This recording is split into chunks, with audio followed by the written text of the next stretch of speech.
diberi kesempatan, sehat badan, sehat pikiran, sehingga kita dapat berkumpul di ruangan yang berbahagia ini. Dan tidak lupa selawat dan salam marilah kita sambung-sajikan kepada Nabi besar Muhammad Sallallahu Alaihi Wasallam yang telah membawa kita dari alam kebodohan ke alam yang berilmu pengetahuan seperti yang dapat kita rasakan saat sekarang ini. Yang saya hormati Bapak Kepala Sekolah SD Negeri 38, yaitu Bapak Muhammad Rasidin SPD MPD, dan yang saya hormati rekan-rekan guru hebat yang ada di SD Negeri 38, dan yang saya banggakan khususnya buat peserta yang sudah berhadir pada acara hari ini, yaitu saya mengangkat topik dengan siswa kurang fokus dalam mengikuti pembelajaran. Seperti kemarin sudah kita wawancara bersama Bu Anton, kami mengkaji literatur abu-abu yang mana di sana setiap ada kendala dengan siswa kita perlu mencari atau menganalisis data dulu. Di situ ada data meta analisis. Nah, ibu-ibu sekalian, pada kesempatan kali ini perkenalkan nama saya, walaupun sudah kenal Rahmi SPD dari SD Negeri 38. Nah, di sini yang pertama sekali ada latar belakang. Apa itu latar belakang? Yang pertama, fokus merupakan faktor penting dalam keberhasilan belajar. Kenapa siswa kita itu mungkin kurang fokus dalam mengikuti pembelajaran? Dikarenakan ada beberapa kendala mungkin. Yang pertama, siswanya kurang fokus. Itu merupakan faktor yang penting dalam keberhasilan belajar.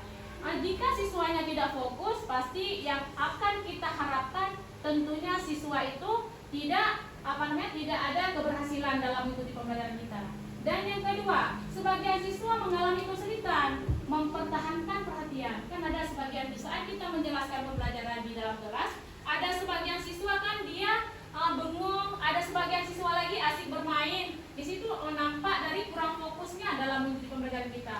Yang ketiga, ada kondisi. Maksud kondisi di sini, kondisi ini dapat mempengaruhi hasil belajar dan keterlibatan siswa. Ada sebagian siswa sudah kita bagikan dalam kelompok, namun dia tidak aktif dalam kelompok. Dia asik bermain. Kadang-kadang di saat kita menjelaskan, dia asik ngobrol dengan teman-temannya. Kenapa? Mungkin pembelajaran yang kita sajikan atau metode yang kita gunakan mungkin kurang tepat buat siswa tersebut. Jadi maka dari itu kita di sini harus melakukan observasi atau analisis meta. Begitu kira-kira Bapak Ibu ya.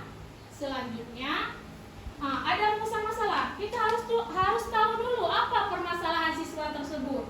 Mungkin siswa tersebut ada kendala di rumah. Kadang pagi dia belum makan, belum sarapan mungkin. Penyebabnya di sini apa? Penyebabnya siswa kurang fokus itu kadang-kadang dia belum sarapan di saat waktu berangkat ke sekolah. Dan yang kedua, faktor apa yang mempengaruhi konsentrasi belajar? Kalau kita nggak makan kan, jangankan anak-anak, kita saja kalau kita nggak makan pagi, seperti saya sendiri ya, contohnya saya sendiri, kalau belum sarapan saya dalam memberikan pembelajaran kepada siswa saya tidak berkonsentrasi. Begitu juga dengan anak-anak kita yang ada di ruang kelas. Nah, yang ketiga di sini ada strategi. Strategi apa yang dapat membantu meningkatkan siswa? Strategi dalam kita gunakan dalam pembelajaran harus ada strategi. Strategi yang bagaimana Bapak Ibu? Yang bisa meningkatkan motivasi siswa dalam berkonsentrasi dalam mengikuti pembelajaran kita.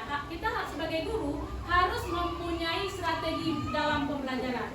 Bisa saja strategi dengan memakai infokus atau metode-metode yang perlu kita gunakan agar siswa tersebut lebih aktif atau lebih menarik lagi dalam mengikuti pembelajaran di kelas.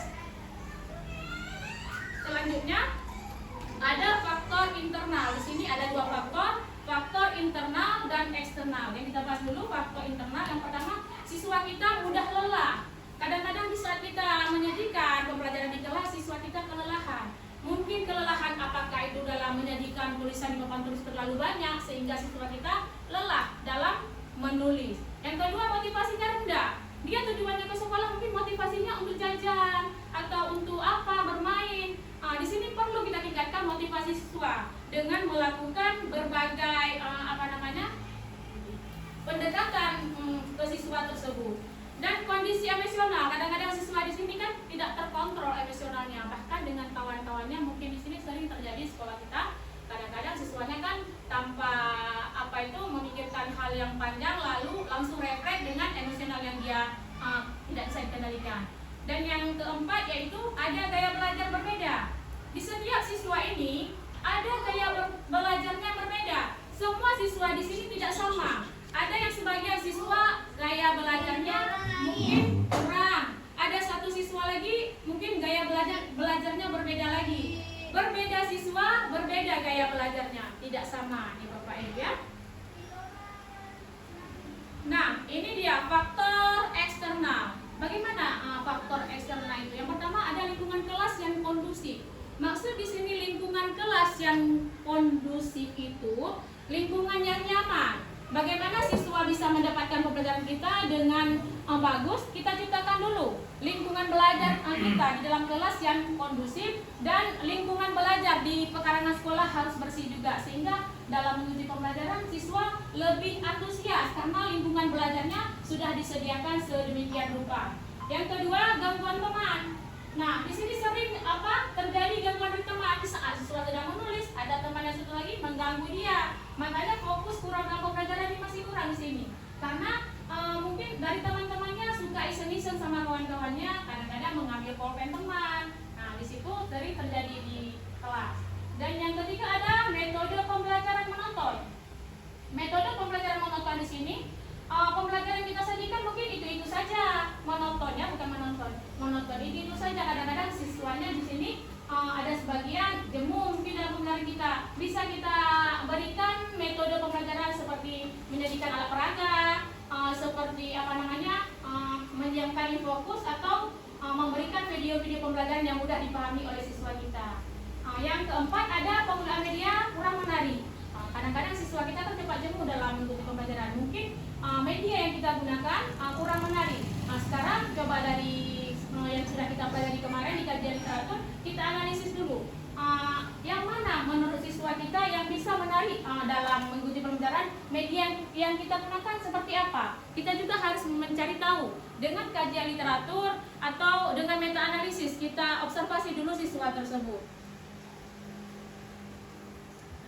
Nah, di sini ada dampak kurang fokus. Nah, yang pertama dampak kurang fokus, mungkin dia sulit memahami materi yang kita berikan. Mungkin materi yang kita berikan bertele-tele, bukan tepat sasaran. Materi yang kita sajikan mungkin kurang menarik pada siswa tersebut. Yang kedua, hasil belajar menurun. Kenapa di sini hasil belajar menurun? Mungkin ada juga kita tidak memberikan tugas, misalkan PR. Kan biasanya di siswa di kelas 1 ya. Di kelas 1 biasanya kalau menulis cuma di sekolah saja, jam pulangnya dia nggak belajar lagi. Kenapa? Karena nggak kita berikan PR. Walaupun sekarang nggak boleh lagi, ada sebagian nggak boleh lagi berikan PR kepada anak-anak. Namun kita tetap memberikan PR agar tujuan kita agar siswa sampai ke rumah membuka kembali buku yang telah kita berikan. Jadi pembelajaran di sekolah bisa diulang kembali. Contohnya di sini dalam membaca, siswa masih minim sekali dalam membaca. Kenapa? Karena pemahamannya masih kurang di sini. Yang ketiga ada partisipasi rendah. Kenapa partisipasinya rendah? Dalam minat belajarnya itu masih kurang. Karena di setiap jam pembelajaran kita masuk, sebenarnya kita harus membangkitkan motivasi siswa agar lebih giat lagi dia dalam mengikuti pembelajaran. Boleh dengan cara kita bercerita, misalkan bercerita tentang cerita apa saja boleh. Yang tujuan kita untuk menarik perhatian siswa agar mau lebih konsentrasi lagi dalam mengikuti pembelajaran. Ya, ada yang keempat, ini tugas tidak selesai. Kenapa tidak selesai? Itulah dia, karena minat belajarnya nggak ada di sini. Fokus pembelajarannya dia ikuti nggak ada. Makanya dari itu perlu kita ciptakan dulu lingkungan yang kondusif, media pembelajaran yang menarik. Mungkin siswanya tersebut agar lebih semangat lagi dalam mengikuti pembelajaran di kelas. Selanjutnya, setiap itu strategi pasti ada ya. Guru-guru di sini saya tahu pasti mempunyai kompetensi yang luar biasa sekali. Bapak Ibu boleh menerapkan strategi. Strateginya ini sih bermacam-macam. Yang pertama, gunakan media pembelajaran yang menarik. Saya tahu di sini pasti di sini tamatan guru penggerak ya, semua sebagian sudah mungkin sudah tahu media yang menarik bagi siswa kita itu. Jadi media yang bagaimana maksudnya? Bisa kita menampilkan video pembelajaran yang menarik. Bisa juga kita variasikan metode mengajar. Nah, berikan aktivitas interaktif, penguatan positif. Setelah kita menyajikan pembelajaran, kita berikan penguatan supaya siswa tersebut lebih lebih aktif lagi dalam mengikuti pembelajaran. Nah, Ini daftar pustaka dari apa itu ya. Memang dalam setiap kajian literatur harus disesuaikan dengan kajian yang kita dapat dari mana ini. Harus ada daftar pustakanya. Apapun yang itu yang akan kita sajikan dalam pembelajaran siswa itu, kita harus melihat dulu, jangan asal memberikan kepada siswa kita tanpa kajian. Jadi misalkan di sini kajian ini dari siapa? Misalkan di sini dari Omron C 2020. Perlu kita lihat dulu kajian literaturnya. Supaya data-data yang kita berikan ke siswa itu lebih akurat, lebih fleksibel lagi. Berarti ini tidak tidak aba-aba gitu aja, ini real, berarti nyata yang terjadi di lapangan ya. Jadi untuk hari ini ada ice breaking yang kita berikan untuk siswa kita di kelas nanti agar pembelajaran lebih mudah, lebih menyenangkan. Ice breakingnya mungkin boleh apa saja, boleh tangan ke atas atau lebih agar bersemangat lagi siswanya dalam mengikuti pembelajaran. Ada permainan edukatif, boleh juga diskusi kelompok atau pembelajaran berbasis proyek. Oke teman-teman, Bapak Ibu Guru, hari ini saya akan bagikan ini form untuk Ibu checklist untuk kegiatan kita pada hari ini. Bagaimana tentang tentang materi yang saya sampaikan, menurut Bapak Ibu bagaimana?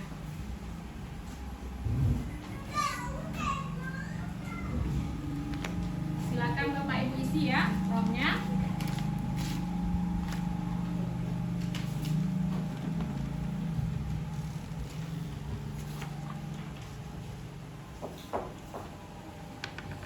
Baik, untuk hari ini mungkin sampai sekian saja pemaparan dari saya. Mungkin ada kurangnya, lebih dan kurang saya mohon maaf. Saya akhiri. Wabillahi taufiq wal hidayah. Wassalamualaikum warahmatullahi wabarakatuh.